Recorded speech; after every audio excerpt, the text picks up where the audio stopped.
ഭയന്ന് നിലവിളിച്ച ത്രേസ്യയുടെ അടുത്തേക്ക് ദേവനും ആൻസിയും ഓടിയെത്തി. എന്തു പറ്റി ചേച്ചി? അവിടെ അതിനുള്ളിൽ നിന്നൊരു ശബ്ദം കേട്ടു. ത്രേസ്യ പൂട്ടിക്കിടക്കുന്ന ബംഗ്ലാവിന്റെ പ്രധാന വാതിലിന് നേരെ വിരൽ ചൂണ്ടിക്കൊണ്ട് കിതച്ചു.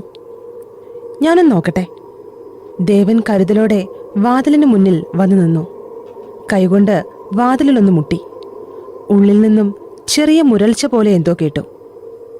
ആൻസി, ഉള്ളിൽ ഇരുട്ടാണെന്ന് തോന്നുന്നു. നീ പോയി എന്റെ റൂമിൽ നിന്ന് ആ ടോർച്ച് എടുത്തോണ്ട് വാ. എന്നാൽ ആൻസി ദേവനെ നോക്കി കണ്ണുമിഴിച്ചു. എടുത്തു വാ മോളെ.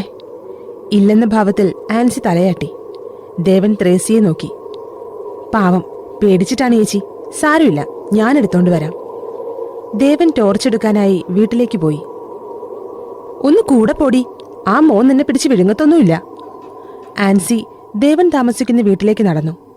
അതിനോടകം ദേവൻ ടോർച്ചെടുത്ത് തിരിച്ചു വരാൻ തുടങ്ങിയിരുന്നു. എന്തേ ആൻസി? കൂടെ ചെല്ലാൻ പറഞ്ഞു. ആരുടെ കൂടെ? ചേട്ടന്റെ കൂടെ. അത് സാരില്ല, വാ പോകാം. ടോർച്ച് കിട്ടി. ദേവനും ആൻസിയും ബംഗ്ലാവിന്റെ വാതിലിന്റെ മുൻപിലെത്തി. ത്രേസ്യ അപ്പോഴും വാതിൽ നോക്കി പേടിച്ചുകൊണ്ട് നിൽപ്പാണ്. ദേവൻ ചുവരിലെ തിണ്ടിൽ ചവിട്ടിക്കൊണ്ട് വാതിലിന്റെ മുകൾ വശത്തുള്ള ദ്വാരത്തിലൂടെ ടോർച്ചടിച്ചു നോക്കി. അകത്ത് ദേവനെ നോക്കി 2 കണ്ണുകൾ തിളങ്ങി. കൂടെ ഒരു മുരൾച്ചയും. ഓഹോ! അപ്പോൾ ത്രേസ്യ പറഞ്ഞു, കുറെ കാലപ്പഴക്കുള്ള കെട്ടിടാണ്. വല്ല പ്രേതവും മറ്റും.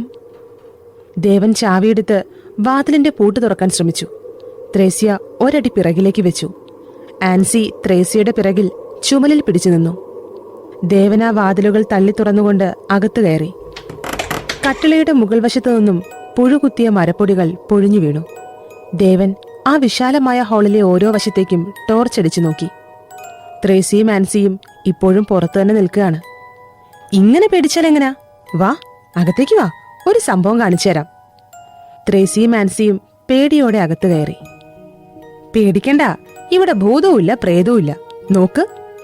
ദേവൻ ടോർച്ചടിച്ച ഭാഗത്തേക്ക് ത്രേസ്യയും ആൻസിയും നോക്കി. ഹാളിന്റെ മൂലയിൽ ഒരു പൂച്ച പെറ്റുകിടക്കുന്നു. അതിന്റെ പഞ്ഞി പോലുള്ള വയറിൽ മുഖമമർത്തിക്കൊണ്ട് പാൽ വലിച്ചു കുടിക്കുന്ന തിരക്കിലാണ് നായ്ക്കുരുണക്കായ പോലെയുള്ള 3 പൂച്ചക്കുഞ്ഞുങ്ങൾ. ത്രേസ്യയ്ക്ക് സമാധാനമായി. എന്നാലും ഈ പൂച്ച എങ്ങനെ ഇവിടെ കയറി? ദേവൻ ഹാളിന്റെ സീലിംഗിലേക്ക് ടോർച്ചടിച്ചു കാണിച്ചു. അവിടെ ഒരു ദ്വാരമുണ്ട്. ദാ ഇതുവഴിയാവും. എലി കരണ്ട പോലെയുണ്ട്. ആയിരിക്കും. ദേവൻ ഹാൾ മുഴുവൻ ടോർച്ചടിച്ച് പരിശോധിച്ചു. ഹാളിൽ നിന്നും 6 വാതിലുകളുണ്ട്. എല്ലാം അടഞ്ഞു കിടക്കുന്നു. അപ്പുറത്ത് പൊടി പിടിച്ച പഴയ മേശയിൽ ഗ്രാമഫോൺ, മേശവിളക്കുകൾ, ചായം പൂശി വരകളിട്ട മൺപാത്രങ്ങൾ, താഴെ ചിതറിക്കിടക്കുന്ന ചിത്രപ്പണികളുള്ള തൂവാലകൾ. തൂവാലകളുടെ നിറവും കരവിരുതും പൊടിയിൽ മങ്ങിപ്പോയിരിക്കുന്നു. സീലിംഗിൽ മാറാല പിടിച്ച് തൂങ്ങിക്കിടക്കുന്ന വലിയ ആഡംബര വിളക്കുകൾ, പഴയ പ്രതാപത്തിന്റെയും രാജകീയതയുടെയും അവശേഷിപ്പുകൾ. ചുവരിൽ കലമാന്റെ തലയോട്ടികളുണ്ട്. അവയുടെ നീണ്ട മരച്ചില്ല പോലെയുള്ള കൊമ്പിൽ ചിലന്തി വലകൾ നെയ്തുകൊണ്ട് ഇരയ്ക്കായി കാത്തിരിക്കുന്നു. ഹാളിന്റെ അറ്റത്തുള്ള മേശയുടെ കാലുകളിൽ പല കൊത്തുപണികളുമുണ്ട്. അതിലെല്ലാം മൺപുറ്റുണ്ടാക്കിക്കൊണ്ട് പ്രാണികൾ മുട്ടയിട്ടിരിക്കുവാണ്.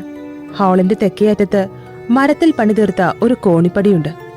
മുൻവശത്തെ വാതില് മുഴുവനായി തുറന്നിട്ടേക്ക്, വെളിച്ചം കിട്ടട്ടെ. പിന്നെ ആ പൂച്ചയെ ശല്യം ചെയ്യണ്ട, അതും കുഞ്ഞുങ്ങളും അവിടെ കിടന്നോട്ടെ. അത് പറഞ്ഞുകൊണ്ട് ദേവൻ ആ ജനവാതിലുകൾ തുറന്നിട്ടു. പൊടി പിടിച്ച ജനൽ തിരശീലകൾ ദേവൻ മൂക്കുപൊത്തിക്കൊണ്ട് മാറ്റി. ഹാളിൽ ആവശ്യത്തിന് വെളിച്ചമായി. ഇപ്പോ വെളിച്ചമായില്ലേ? വെളിച്ചം സത്യമാണ്. അവിടെ ഒന്നും പേടിക്കാനില്ല. ഇപ്പൊ പേടി മാറിയില്ലേ? ഇല്ലെന്ന് പറയാനാണ് തോന്നിയതെങ്കിലും ത്രേസ്യ അങ്ങനെ പറഞ്ഞില്ല. മാറി. നിങ്ങൾ താഴെ ക്ലീൻ ചെയ്യ്, ഞാനൊന്ന് മുകളിൽ പോയി നോക്കട്ടെ. മോൻ എവിടെ പോവാ? കണ്ടില്ലേ കയറാൻ കോണിപ്പടി? മുകളിൽ എന്തൊക്കെയുണ്ടെന്നറിയാലോ. ഒന്ന് പോയി നോക്കട്ടെ ഞാൻ. മോനെ, ആ പടിയല്ലേ ഇളകി കിടക്കുമായിരിക്കും, വീഴും. ദേവൻ മുകളിൽ പോകാതിരിക്കാനാണ് ത്രേസ്യ അങ്ങനെ പറഞ്ഞത്. എന്നാൽ ദേവൻ ആ പടികളിൽ തന്റെ കാലമർത്തി. ഒരു ബലക്കുറവുമില്ല. പഴയ പണിയുടെയും മരത്തിന്റെയും ഗുണം. ദേവൻ കയ്യിലെ ടോർച്ചിന്റെ വെളിച്ചത്തിൽ ആ പടികൾ ഓരോന്നായി കയറി. പടികൾ പൊടിയിൽ കുളിച്ചു കിടക്കുവാണ്. ദേവന്റെ നടത്തം പടികളിൽ അടയാളങ്ങൾ വീഴ്ത്തിക്കൊണ്ടിരുന്നു. 22 പടികൾ കയറിക്കൊണ്ട് ദേവൻ മുകളിലെത്തി. മുകളിൽ വലിയൊരു വരാന്തയാണ്. കോണിപ്പടികളെ അപേക്ഷിച്ച് പൊടി കുറവാണ് മുകളിലെ നിലയിൽ. പടിഞ്ഞാറ് വശം മുഴുവൻ വാർപ്പിൽ ചിത്രപ്പണികളാൽ ദ്വാരങ്ങളിട്ടുകൊണ്ടുള്ള പുരാതനമായ നീളൻ ജനാല. വെള്ളപൂശിയ ചുമരിൽ ക്ലാവ് പിടിച്ചു കിടക്കുന്നു. പലയിടത്തും ചായ ഇളകിയിട്ടുണ്ട്. തറയിൽ 50 പൈസ വട്ടത്തിൽ പല്ലിമുട്ടകൾ വീണു കിടപ്പുണ്ട്. വരാന്തയുടെ കിഴക്കുവശം ധാരാളം മുറികളുണ്ട്. എല്ലാം അടഞ്ഞു കിടക്കുന്നു. പുറത്തുനിന്നും താക്കോൽ കൊണ്ട് ഭദ്രമായി പൂട്ടിയിരിക്കുന്നു. ദേവൻ തന്റെ കയ്യിലെ താക്കോൽക്കൂട്ടം നോക്കി. എത്രയെത്ര താക്കോലുകളാണ്! ഇതൊക്കെ ഏതിന്റെയെന്ന് ഒരു നിശ്ചയവുമില്ല. ബംഗ്ലാവിന്റെ പ്രധാന വാതിൽ തുറന്നത് തന്റെ കയ്യിലെ ഏറ്റവും വലിയ താക്കോലുകൊണ്ടാണ്. അത് പിച്ചള കൊണ്ടാണ് ഉണ്ടാക്കിയിട്ടുള്ളത്. അതുകൊണ്ട് അതായിരിക്കും പ്രധാന വാതിലിന്റെ താക്കോലെന്ന് കണക്കുകൂട്ടി. പക്ഷേ ബാക്കിയെല്ലാം ഇരുമ്പ് താക്കോലുകളാണ്. ഓരോ മുറിയുടെയും വാതിലിന്റെ മുകളിലെ ചുവരിൽ കലമാന്റെ തലയോട്ടികളുണ്ട്. അടഞ്ഞുകിടക്കുന്ന ഓരോ വാതിലിനു മുന്നിലൂടെയും ദേവൻ നടന്നു. എത്ര ശാന്തമാണിവിടം! ആകെ കൂടിയുള്ള ബുദ്ധിമുട്ട് ഈ നശിച്ച പൊടിയാണ്. ചുമയ്ക്കാനും തുമ്മാനും വരുന്നുണ്ട്. കിഴക്ക് വശത്തെ മുറികളുടെ മുന്നിലൂടെ നടക്കുമ്പോഴാണ് ആ നെയിം ബോർഡ് ദേവന്റെ ശ്രദ്ധയിൽപ്പെട്ടത്. ലൈബ്രറി എന്ന് ചെറിയ കറുത്ത ബോർഡിൽ വെളുത്ത ചായം കൊണ്ട് എഴുതി വെച്ചിരിക്കുന്നു. ഓ, ഇതിനുള്ളില് ലൈബ്രറി ഉണ്ടോ? കൊള്ളാലോ. ദേവൻ ആ മുറിയുടെ അടഞ്ഞുകിടന്ന വാതിലിൽ കൈവച്ചു. ആ നിമിഷം വെയിലൊന്നു മങ്ങി. ജനൽ ദ്വാരങ്ങളിലൂടെ അരിച്ചിറങ്ങിയ വെളിച്ചത്തിന്റെ തീവ്രത കുറഞ്ഞു. ആകാശത്ത് സൂര്യനെ താൽക്കാലികമായി ഒരു കാർമേഘം അഹങ്കാരത്തോടെ മറച്ചു പിടിച്ചു. ദേവൻ കയ്യിലെ ഇരുമ്പ് താക്കോലുകൾ ഓരോന്നായി ആ വാതിലിന്റെ പൂട്ടിൽ പരീക്ഷിച്ചു. എന്നാൽ അവയൊന്നും ആ പൂട്ടിന്റെ ദ്വാരത്തിന് പാകമല്ലായിരുന്നു. ഒടുവിൽ അവശേഷിച്ച 3 താക്കോലുകളിൽ ഒരെണ്ണം കൂടി പരീക്ഷിച്ചു നോക്കി. പൂട്ട് തുറന്നിരിക്കുന്നു. ലൈബ്രറിയുടെ വാതിൽ തുറന്നുകൊണ്ട് ദേവൻ അകത്തേക്ക് ടോർച്ചടിച്ചു. മുന്നിലെ മാറാലകൾ വകഞ്ഞു മാറ്റിക്കൊണ്ട് ദേവൻ അകത്തു കയറി. പൊടിപടലങ്ങൾക്കിടയിലും മനോഹരമായിരുന്നു ആ കൊച്ചുമുറി. മരത്തിന്റെ തുറന്ന അഴികളുള്ള അലമാരയുടെ തട്ടുകൾ പലതും ചരിഞ്ഞാണിരിക്കുന്നത്. 100 കണക്കിന് പുസ്തകങ്ങൾ അടുക്കി വെച്ചിരിക്കുന്നു. പലതും ചിതലുകൾ തിന്നു തീർത്തിരിക്കുന്നു. തറയിൽ വീണുകിടക്കുന്ന 2-3 പുസ്തകങ്ങൾക്ക് മുകളിൽ മൺപുറ്റ് നിറഞ്ഞിരിക്കുന്നു. പുസ്തകത്തിന്റെ ചട്ടക്കൂടുകൾ മാത്രമേ ചിതലുകൾ ബാക്കി വെച്ചിട്ടുള്ളൂ. ഭാഗികമായി അതും തിന്നിരിക്കുന്നു. തറയിൽ പലയിടത്തും കിളിർപ്പിൽ പരന്നുകിടക്കുന്ന ചിതൽപുറ്റുകളുണ്ട്. ഭിത്തിയിൽ കുറച്ച് പെയിന്റിങ്ങുകളുണ്ട്. എന്നാൽ അവയെല്ലാം അപൂർണങ്ങളാണ്. അലമാരയിലെ പുസ്തകങ്ങൾ ദേവൻ അടുത്തു വന്ന് പരിശോധിച്ചു. പതിയെ വിരലുകളാൽ അതിലെ പൊടി മാറ്റി. പരിചയമുള്ളതുമല്ലാത്തതുമായ പുരാതന പുസ്തകങ്ങൾ. കൊട്ടാരത്തിൽ ശങ്കുണിയുടെ ഐതിഹ്യമാല ആ പുസ്തക ശ്മശാനത്തിൽ നിന്നും ദേവൻ തിരിച്ചറിഞ്ഞു. പുസ്തകങ്ങളുടെ നീണ്ട നിരയിൽ ഒരെണ്ണം മാത്രം കാഴ്ചയിൽ വേറിട്ട് നിൽക്കുന്നു. അതിന്റെ പുറംചട്ടയ്ക്ക് അത്രയധികം പഴക്കമില്ലായിരുന്നു. ഓ, ഇത് പുറംചട്ടയല്ല, ഒരു പ്രത്യേകതരം കടലാസിൽ പൊതിഞ്ഞിരിക്കുകയാണല്ലോ. ദേവൻ ആ പൊതിയപ്പെട്ട പുസ്തകം കയ്യിലെടുത്തു. ഭംഗിയായി പൊതിഞ്ഞ ആ പൊതി അഴിച്ചു. അതൊരു ഡയറിയാണ്. അതിനു കുറുകെ ഒരു ചെറിയ വെള്ളിക്കുരിശ് ചുവന്ന ചരടിൽ കെട്ടിവെച്ചിരിക്കുന്നു. ദേവൻ ആ ഡയറി കയ്യിലെടുത്ത് പുറംചട്ടയിലെ വർഷം പരിശോധിച്ചു. 1976.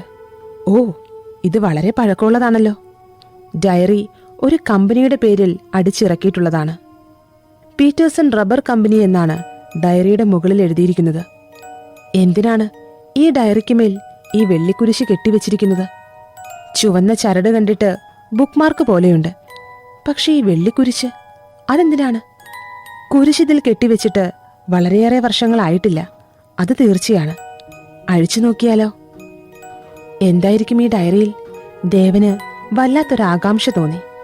അയാൾ പതിയെ ആ കെട്ടഴിക്കാൻ ശ്രമിച്ചു. അതഴിക്കാൻ എളുപ്പമല്ലായിരുന്നു. അത്രയ്ക്ക് ഭദ്രമായാണ് കെട്ടിവെച്ചിരിക്കുന്നത്. ഒടുവിൽ ക്ഷമ നശിച്ച് ദേവൻ ആ കെട്ട് വലിച്ചു പൊട്ടിച്ചു. ആ നിമിഷം തന്നെ ബംഗ്ലാവിന്റെ മുകളിൽ ഒരിടി മുഴങ്ങി. ദേവനൊന്ന് ഞെട്ടി. ഇടിയോ? ഇടി മാത്രമല്ല, മഴയുമുണ്ട്. മഴ തകർത്ത് പെയ്യാൻ തുടങ്ങി. കാലങ്ങളായി കാത്തുകിടന്ന ബംഗ്ലാവിന് ശാപമോക്ഷം ലഭിച്ച പോലെ മഴയതിൻ്റെ മേൽക്കൂരയിലെ പൊടിയെല്ലാം കഴുകിക്കളയുകയാണ്. ബംഗ്ലാവിന്റെ മുകളിലെ ഇരുളിടങ്ങളിലിരുന്ന് പ്രാവുകൾ കുറുകുന്നുണ്ട്. മഴവെള്ളം ബക്കറ്റിൽ പിടിച്ചുകൊണ്ട് താഴെ ത്രേസിയും ആൻസിയും നിലത്തൊഴിച്ചുകൊണ്ട് വൃത്തിയാക്കുന്നുണ്ട്. ഇടിയും മഴയും കൂടിയുള്ള ആ ചെങ്ങാത്തത്തിലേക്ക് മറ്റൊരതിഥി കൂടി വന്നിരിക്കുന്നു. കാറ്റ്. ശക്തമായ കാറ്റിൽ താഴെ ജാലകങ്ങളുടെ പഴയ തിരശീലകൾ ഉയർന്നു പൊങ്ങി. ബംഗ്ലാവിന് പുറകിലെ ഞാവൽ മരക്കൊമ്പിൽ ചേക്കേറിയ കൊറ്റിപ്പക്ഷികൾ കരയാൻ തുടങ്ങി. തെല്ലകലെ കാറ്റിൽപ്പെട്ട് ഒരു റബ്ബർ മരത്തിന്റെ വലിയ ചില്ല ഒടിഞ്ഞു വീണു. പേരമരത്തിലെ അണ്ണാൻ ജീവനും കൊണ്ടോടി. ആഞ്ഞു വീശിയ കാറ്റിൽ ബംഗ്ലാവിന്റെ മുറ്റത്തെ കരിയിലകൾ പറന്നു പൊങ്ങി. ഇതേ സമയം ടോർച്ചടിച്ചുകൊണ്ട് ദേവൻ ആ ഡയറിയിലെ തവിട്ട് നിറത്തിലുള്ള ആദ്യ താളിൽ കറുത്ത അക്ഷരങ്ങൾ വായിച്ചു: ഞാൻ റബേക്ക. ഇത്ര സുന്ദരമായ കയ്യക്ഷരം! ഡയറിയുടെ പഴകിയ തവിട്ട് നിറമുള്ള കടലാസിൽ കറുത്തുരുണ്ട അക്ഷരങ്ങൾ. ദേവൻ ആ ഡയറി വായിക്കാൻ തുടങ്ങി. ഇതെനിക്ക് കിട്ടിയ സമ്മാനമാണ്. അപ്പ തന്ന സമ്മാനം. ഡയറി എഴുതാനൊന്നും എനിക്കറിഞ്ഞൂടാ. പക്ഷെ ഇന്നു മുതൽ എൻ്റെ ജീവിതം അവസാനിക്കുന്നവരെ ഞാൻ എഴുതും. ആദ്യത്തെ പേജിൽ അത്രയുള്ളൂ. ദേവൻ അടുത്ത പേജ് മറിച്ചു. എൻ്റെ മുഴുവൻ പേര് റബേക്ക എലിസബത്ത് ഫെർണാണ്ടസ് എന്നാണ്. അപ്പയുടെ പേര് ഫെർണാണ്ടസ് ആൻഡ്രയോസ്, മമ്മയുടെ പേര് എലിസബത്ത്. ഞങ്ങളെ കൂടാതെ ഒരാൾ കൂടിയുണ്ട്, എൻ്റെ ഗ്രാൻഡ് പാ ആൻഡ്രയോസ് യോഹന്നാൻ. ഞങ്ങൾ കൊച്ചിയിൽ നിന്നും വന്നിരിക്കുകയാണ്. അപ്പ പീറ്റേഴ്സൺ കമ്പനിയിൽ മാനേജറാണ്. ഇവിടെ അപ്പയുടെ മുതലാളി ബഹുമാനപ്പെട്ട വിൻസെന്റ് സാറുണ്ട്. വിൻസെന്റ് അവറുകളുടേതാണ് ഈ എസ്റ്റേറ്റും ബംഗ്ലാവും. ഒരു മുതലാളി പെരുമാറുന്ന പോലെയല്ല സാറ് ഞങ്ങളോട് പെരുമാറുന്നത്. സാറും എനിക്ക് അപ്പയെ പോലെയാണ്. സാർ ഇതുവരെ കല്യാണം കഴിച്ചിട്ടില്ലത്രേ. ഇന്ന് ഞാൻ ആ കാര്യം പറഞ്ഞപ്പോൾ സാറ് കുറേ നേരം ചിരിച്ചു. സാറിനെ വിൻസപ്പ എന്നാണ് ഞാൻ വിളിക്കണത്. ഇന്നലെ റേഡിയോയിൽ കാസറ്റ് ഇട്ടുകൊണ്ട് ഒരു പാട്ടെന്നെ കേൾപ്പിച്ചു. ഞാനത് വീണ്ടും വീണ്ടും കേട്ടു. നല്ല രസമുള്ളൊരു ഹിന്ദി പാട്ട്. ഞാനത് ഇവിടെ എഴുതി നോക്കാം. ചുരാലിയ ഹേ തുമ്നെ ജോ ദിൽ കോ, നസർ നഹി ചുരാനാ സനം. ഈ പാട്ട് എനിക്ക് വലിയ ഇഷ്ടമായി. ബംഗ്ലാവിലേക്ക് നെൽസപ്പയുടെ കൂട്ടുകാർ വരുമ്പോൾ ഈ പാട്ടെന്നോട് പാടാൻ പറഞ്ഞിട്ടുണ്ട്. ദേവൻ ആ വരികൾ വീണ്ടും വീണ്ടും വായിച്ചു നോക്കി. മുൻപെങ്ങോ കേട്ടിട്ടുണ്ട്, തീർച്ചയാണ്. മോനെ! താഴെ നിന്നും ത്രേസ്യയുടെ വിളി കേട്ടു. ദാ വരുവാ! ദേവൻ ആ ഡയറി മടക്കി അലമാരയുടെ ദ്രവിച്ച മരപ്പലകയിൽ വെച്ചുകൊണ്ട് വാതിലടച്ച് താഴേക്കിറങ്ങി. മോനെ, മഴ കണ്ടില്ലേ? കണ്ടു. പെയ്യട്ടെ, തിമിർത്ത് പെയ്യട്ടെ. നല്ല കാറ്റുമുണ്ട്. താഴെയെല്ലാം വൃത്തിയാക്കിയിട്ടുണ്ട്. ഇനി ഇവിടുത്തെ മുറികൾ തുറന്നടിച്ചു വാരണം. മുകളിൽ വൃത്തിയാക്കണോ? വേണ്ടിവരും. അല്ലെങ്കിൽ ഞാൻ സാറിനോട് ചോദിക്കട്ടെ, എന്നിട്ട് മതി. എന്നാ മോൻ താക്കോല് തായോ? താഴെയുള്ള മുറികൾ അടിച്ചു വാരട്ടെ. ദേവൻ ത്രേസ്യയ്ക്ക് താക്കോൽ കൊടുത്തു. മോനിവിടെ നിൽക്കണേ. മുറിയിൽ വല്ല പാമ്പോ മരപ്പട്ടിയോ കിടക്കുന്നുണ്ടോന്ന് അറിയത്തില്ലല്ലോ. ത്രേസ്യയുടെയും ആൻസിയുടെയും മുഖത്തുള്ളത് പ്രേതത്തിനോടുള്ള ഭയമാണെന്ന് ദേവന് മനസ്സിലായി. പൊടി പിടിച്ചു കിടക്കുന്ന ഈ ബംഗ്ലാവ് അടിച്ചു വാരാൻ ഇത്രയും പേടിക്കണോ? വെറുതെ സിനിമയിലൊക്കെ കാണുന്ന പോലെ ഭൂതവും പ്രേതവും ഒക്കെ ഇവിടെ വന്ന് കിടക്കുകയാണല്ലോ. വേറെ പണിയൊന്നുമില്ല. ദേവന്റെ സാന്നിധ്യത്തിൽ ത്രേസ്യ മുറികൾ തുറന്നു. കട്ടിലുകൾ, വിളക്കുകൾ, ഭരണികൾ, ഇരുമ്പ് പെട്ടികൾ, എല്ലാറ്റിനും കാലപ്പഴക്കമുണ്ട്. വലിയ ബ്ലാവുകളും പിച്ചളപാത്രങ്ങളും വെള്ളിപ്പാത്രങ്ങളും അടുക്കള മുറിയിലുണ്ട്. ഒരു മുറിയിൽ പണ്ടാരോ വേട്ടയ്ക്കായി ഉപയോഗിച്ചിരുന്ന ബ്രീച്ച് ലോഡർ തോക്ക്. വെട്ടുകത്തികൾ ഏതാണ്ട് മുഴുവൻ തുരുമ്പ് കയറിയിട്ടുണ്ട്. കട്ടിലിലെ മെത്തയെല്ലാം പൂളപ്പഞ്ഞുകൾ പുറത്തു വന്ന് കിടക്കുന്നു. പഴമയുടെ ഒരു ഗന്ധം. ആ ഗന്ധം സുഗന്ധവുമല്ല ദുർഗന്ധവുമല്ല, പറയാൻ കഴിയാത്ത വിധമുള്ള ഒരു ഗന്ധം. കാലപ്പഴക്കത്തിന്റെ ഇരുണ്ട ഗന്ധം. ദേവൻ ഇരുമ്പ് പെട്ടികൾ നോക്കി. അവയുടെ പൂട്ടെല്ലാം ദ്രവിച്ച് പൊടിഞ്ഞിരിക്കുന്നു. അതിലൊരെണ്ണം തുറന്നപ്പോൾ പഴയ മോഡൽ സിൽക്ക് സാരികളും പാൻറ്റും ഷർട്ടും. എന്നാൽ ഏറ്റവും മനോഹരമായി തോന്നിയത് ഒരു 17 വയസ്സുകാരിയുടെ മുട്ടോളം ഇറക്കമുള്ള മഞ്ഞ നിറത്തിൽ ചുവന്ന പൂക്കൾ തുന്നിപ്പിടിപ്പിച്ച ഉടുപ്പായിരുന്നു.